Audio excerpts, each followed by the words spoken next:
Hey everyone, welcome back. So in this video, now let's move forward and understand that how our agent can handle multi-model input and structured output. The same will be very important because with the overall advancement in the technology of and the world of AI, our agent now just don't need to understand the text, but also images and other kind of data, something which we have seen in LLMs like ChatGPT, Gemini, etc. Right? So with that, let's now move forward and see that how can we handle multi-model input first. AutoGen can process various types of input beyond just text, enabling more versatile agent capabilities and complex workflows. So the very first one is text, of course, which all of us have seen and majorly which we use. I believe that 90 to 95% of the times we are in a way just connecting with our agent via text only. Even if it's audio or let's say some video, the text basically gets transformed and that is being sent. Next, of course, can be the code which can directly be sent. So, depending upon how smart our overall model is, plus AutoGen, I will show you that it has specific cases, specific agents which can run the code as well. So, it can understand and run the code which is provided inside our messages. Then we have files. So, multiple files again, we can extract information. And finally, we have images, right? So, we will understand the same in depth with images because with respect to this crash course, covering each and every one of them might be a little out of scope, but I will show you that how you can handle the same, right? Now let's move forward again and see that how can we also structure the output, right? So as of now, we have been getting the output in a simple text, but in real life use cases inside any product or any particular, let's say, matured overall application, we want that our agents or let's say whatever we are using, they can provide us the output in a structured format. That structure normally is very helpful in making sure that we can use that in APIs or any other technical things, right?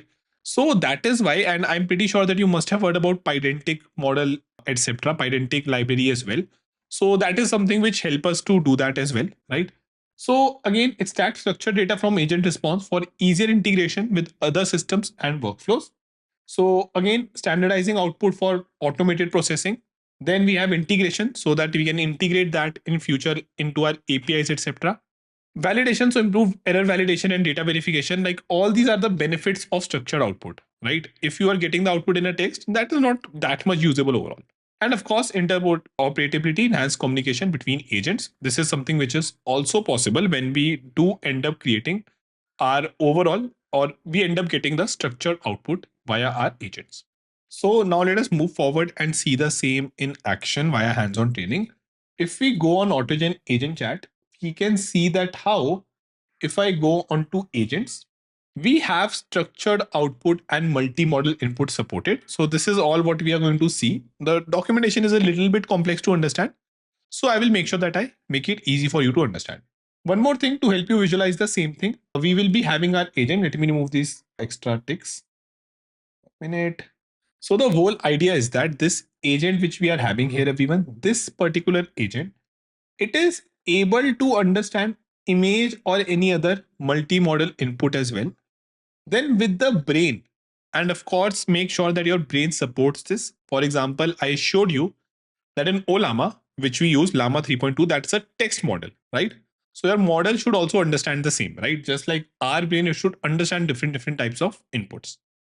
It can then give you the output in a simple text format, or it can also give you the same in a JSON format, which is very helpful in your API, web app, structuring, making sure that you are getting the keys which you want, etc. Okay.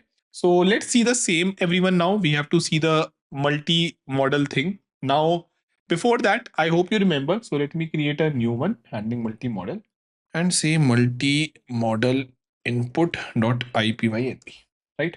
I can have a code here and just paste some boilerplate code. So this is again very easy, simple code, everyone. We are just making sure that we are loading the keys, etc. There are some other libraries as well, right? Python imaging library, input, output, request, etc. Now let me load this and select the environment. It will just load the key, right? If I just say, let's say, change this OpenAI 2, it will give an error that, hey, the key is not present. But since my .env, it is having OpenAI API key, It is not showing any error. And we are able to easily create our model client. Okay. Now the next thing is that I hope you remember how we have different types of messages as well, right? We have already seen, let me reload it. Yeah. We have messages like text message. Then to handle, so let me show you here from AutoGen agent chat.messages, import. Now we can have multi-modal message, everyone. We can have text message. So these are just different types of messages which my agent can understand. Okay. So this is what we are going to use here, multi-modal message. Now to show you that what exactly we are going to use, let me show you one of the website. Let's go to Pixum. 1 minute. Let me just actually show you that via loading from scratch. Pixum. And we can see the images inside this. So again, you can use any of the image, but I just want to get the image from a URL because that is more likely to be used. You can have it anywhere where it is accessible. Now, this website, it provides you multiple test cases you can think of, multiple test images which you can check your model or anything on. Now, if I open this, pay attention. So this is width and height, everyone. Let me copy this and open this. Load, 1 minute. Yeah, so it's a random image again with 200 and 300 width and height. Now we can refresh it. Okay, let me just paste it once again. And now it will be a different image. Okay, so randomly it's showing an image with some width and height. Now this is totally random. Okay, let me show you this. 1 minute, yeah. Okay, I think I've deleted that. So Pixum, Pixum.photos. You can again use any of the image, any link shall be fine. I'm just following the official documentation because, and normally as well, I have been using this before as well. So I'm aware of this website. So we can again get the square as well by the same height and width. But what I am interested in is to use an ID as well. So we don't get any random image. Okay. For the same, let's see the multiple images here. Let me open this. Not sure my internet is working a little slow. Shall be fixed. Yeah. So this is all the image gallery, everyone. Now, if I want, what I can do, I can just see that, let's say this 10 is the one which we want to use. Okay, just as an example, I can go back, I can copy this link and I can just show you that if I present 10 here, the same image will open with 200 and 300 height and width, right? So this is what we will be using, not a lot heavy and something which we can use. So ID 10. Now, what I will be doing, pay attention. So I will be copying a code here where we can get the image. Okay. So let me just get this image as well. Let me just copy that. So I am getting this response request dot get this particular image for ID 10. Then we can have 23 for image of folks or anything. Image dot open via bytes.io to get the Python imaging library image. And finally using AG image, this is going to help you load an image. Okay, so this is AutoGen image in a way. You can see AutoGen core import image as AG image. So this functionality is provided in the core library, right? Now I can very well define this and the image will be loaded. Let it run. Now I can say multi-modal message equals multi-modal message. So this time it's not a text message, right? And this is going to be content equals, let's say, what is in the image, and I can pass my image here. So I can pass my AG underscore image here, and I can say that the source is user. So user is asking this question. I can have Mayank here as well, not a problem. And let me define this. So this has been defined now, everyone. Now what we can do, let me select agent here. So we can use a simple agent. Yeah, this, okay, this is the model client. Let me define an agent here, everyone. Yeah, my first agent. Just make sure that the model which you use that does support your image thing, right? So GPT-4o, it does supports it. Let me have the model client and I'm defining my agent, right? Now what I can do, I can just easily say result is equals await my first agent dot run task equals multi-model message. So I'm just sending this multi-model message. It's not a text message this time, and I can run this. So it's taking a little bit of time. And finally, we have the result. Let's see if it did understood or not. What exactly was it? In the markdown, we can see that the first message which we sent was a multi-model message. The response is a text message. where it is saying the image shows a scenic view of a forest with evergreen trees in the foreground, makes sense, and a body of water in the background. Beyond the water, land masses are visible with a clear blue sky. Yeah, I think that is a very good overall description. So it is having in the foreground trees, then water body, and then some land masses, right? We can easily change the image as well. Now, let me just try it out here first. Let's say it is 20. Load the image, then recreate the message, call agent again, and get the results, right? So this time, let's see what is the result. Okay, it's still running. Markdown. And it is saying that, let me make it clear for you, multi-model and text message. It is saying that image shows a workspace with a laptop, several books, and a few colored pencils, smartphone, and an open book for magazine. Okay, so let's do one thing. Let's copy this and open it. So hopefully, if yeah, seems like that is right, everyone. A little complex image, but it is able to understand and help us with the same. Right. So pretty simple thing, not a major problem. Now, with this thing, of course, it is helpful that it is giving me these details. But I believe it would have been much more helpful if I was getting these details of images in a structured manner.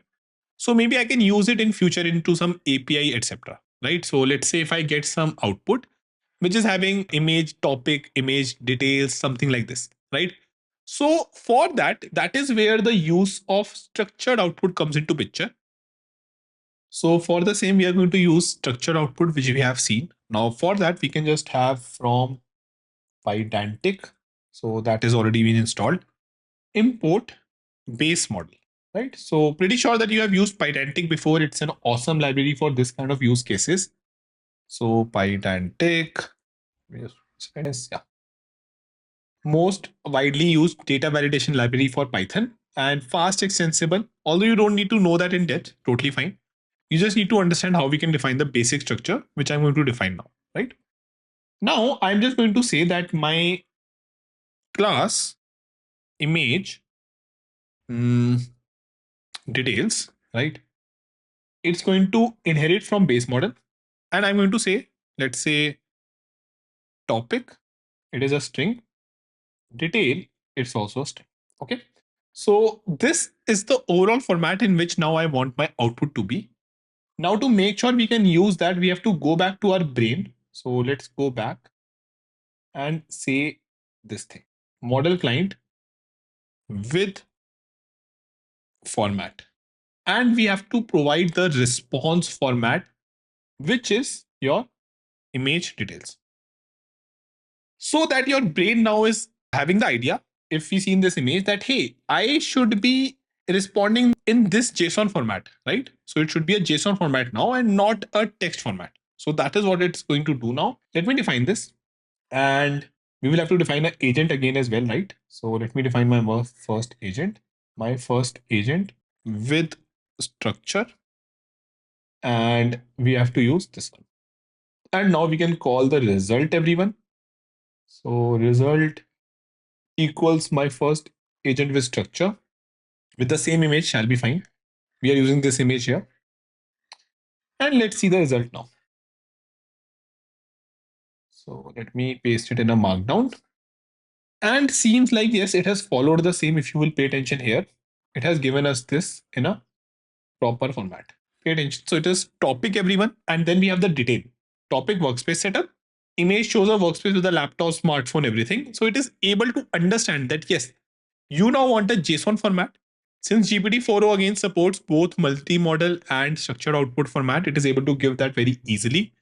And now I can use it anywhere I want. So if, just for an example, if let's say output equals, let's say what is the exact thing? Yeah, result minus result dot messages minus one dot content. And now if I show you this output, everyone, this is the output. Now I can see the type of my output. What is it exactly? Right now it's a string. Okay. Now maybe I can use a little bit of vibe coding to change it into a text. So change output into a JSON. Right. Let me copy this. Asked minute GPT 4.1, and hopefully it will be able to provide me. So yeah, JSON.loads, simple thing. Just let me run this now. and we are able to get output.json. Okay, 1 minute. And this output.json, it is having the detail, I guess, as well, right?